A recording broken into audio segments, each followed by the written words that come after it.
जब कभी भी दृष्टिपात करते हैं संस्कृत और प्राकृत में मिलता है। प्राकृत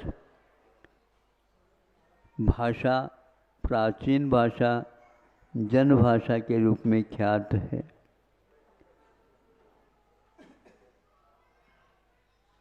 अर्धमागधी उसी का एक रूपांतरण है। तो सौरसेनी प्राकृत में उस साहित्य को हम पाते हैं। यह एक परंपरा कही है और वह वास्तविक है। प्राकृत से जब कभी भी हम अनभिज्ञ रहते हैं उस समय अनुवाद के रूप में उस साहित्य का पान करने का सौभाग्य प्राप्त होता है। प्राकृत से ही प्रकारांतर से अपभ्रंश का भी उदय हुआ है और अपभ्रंश एक ऐसी साहित्य भाषा है, इसमें इस अपभ्रंश को यदि देखना चाहते हैं तो जैन साहित्य देखे बिना ये संभव नहीं है। ऐसे इस प्राकृत से अपभ्रंश निकला और अपभ्रंश भाषा के माध्यम से ही हिंदी जो वर्तमान में है उसका जन्म हुआ है। आज एक हिंदी में लिखी हुई मूक माटी को पुनः अपभ्रंश में रख करके इस कृति का एक और अपने आप में महत्व बढ़ गया है। प्राकृत से हिंदी अनुवाद होना स्वाभाविक है, प्राकृत बोली भाषा नहीं है, किंतु उसको भी हिंदी का अवतरण लेकर के अब उसको प्राकृत के रूप में जो हिंदी की कृति है वो प्राकृत के रूप में आपके सामने आ रहा है। इस इतिहास में कहीं भी यह परंपरा देखने को उपलब्ध नहीं होती है।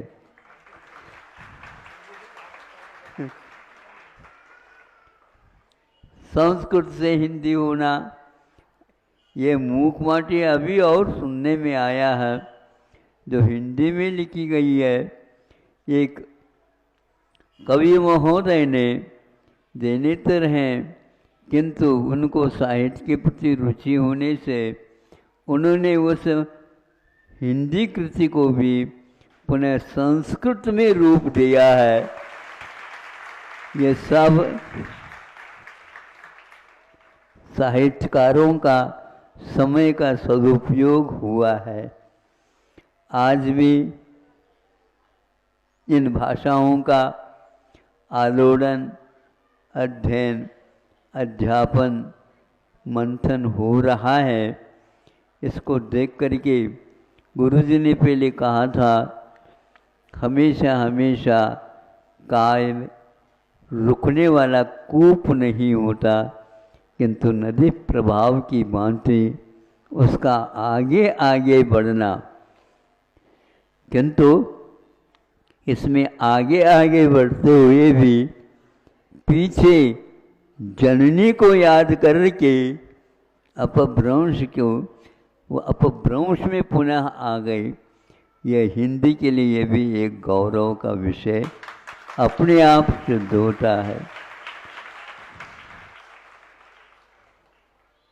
गुरुजी के भावों के अनुसार वह ही साहित्यिक भाषा मानी जाती है, जो अधिकांश लोग उससे लाभान्वित हो जाते हैं। संस्कृत में भी लिखा जा सकता था मूक माटी, किंतु उस विषय को हमने समझा इस युग में जो मांग है, इस तूफान में भी हमें प्रकाश को जीवित रखना है तो हिंदी भाषा जो अपभ्रंश भाषा से उत्पन्न हुई है उसमें रख करके यह कार्य किया गया है। हमें क्या मालूम इसकी यात्रा इस रूप में होगी। यह सर्वतोमुखी जैसे मराठी में इसका अनुवाद हुआ, आंग्ल भाषा में भी इसका अनुवाद हुआ, गुजराती भाषा में भी इसका अनुवाद हुआ, बंगाली भाषा में भी इसका अनुवाद हुआ, कर्नाटक भाषा में भी इसका अनुवाद हुआ। तमिल में सुनते हैं, वहाँ लेखक आया था तमिलनाडु से और उन्होंने भी कहा कि इस मूक माटी को हम मलयालम में भी अनुवादित करेंगे। इस प्रकार भारत के मुख्य भाषाओं में यह मूक होते हुए अब क्या बोलना चाहती है हमें समझ में नहीं आता है। विविध भाषाओं में इसका अवतरण सुन करके देख करके ऐसा लगता है इतिहास पुनः जीवित हो गया है और रुका हुआ जो तालाब की भांति हो गया था उस नदी का प्रवाह का रूप आज उसको उपलब्ध हो रहा है। कल भी कहा था, परसों भी कहा था, 2-3 बार कह चुका हूँ कि अमेरिका जैसे धनाढ्य राष्ट्र और शोध के विषय में वर्तमान के विज्ञान उसमें पूरा खुल करके सामने आ रहा है।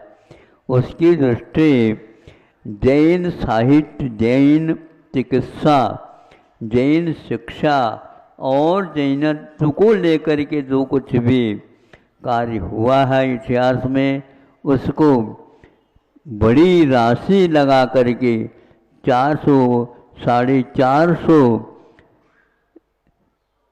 करोड़ राशि का व्यय करके अलग रूप से जैन साहित्य के बारे में वो प्रकाश में ला रहे हैं और 40 विश्वविद्यालयों में ये कार्यक्रम प्रारंभ हो रहा है। जैनियों को समझना चाहिए, वह ज़्यादा कुछ कर भी नहीं सके, फिर भी इस ओर दृष्टि रख करके अपनी संपदा का अवश्य ही सदुपयोग करना चाहिए और जो अभावग्रस्त जनता है उनके लिए भी सहयोग दे करके भाई बंधु के नाते को व्यवस्थित रखने का पुरुषार्थ करना चाहिए। इतना ही कह कर के आज का यह परिश्रम का दिन और एक प्रकार से जनता के सामने आया है। इसका अवश्य ही पहले से ही कोई चीज़ होती है तो वह उसका उत्पादन हुआ ही नहीं और वह जनता के सामने आ जाता है। यह एक केवल हिंदी भाषा की ही विशेषता है। हम हिंदी भाषा को जीवित ही नहीं उन्नत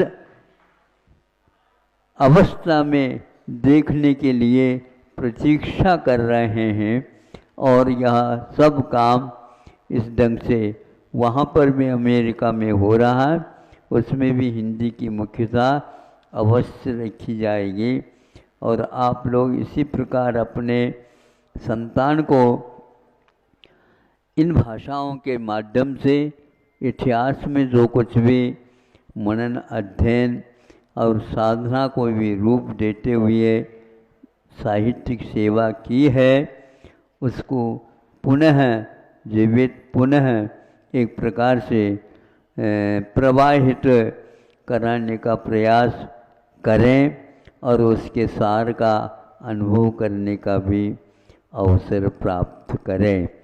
अहिंसा परमो धर्म की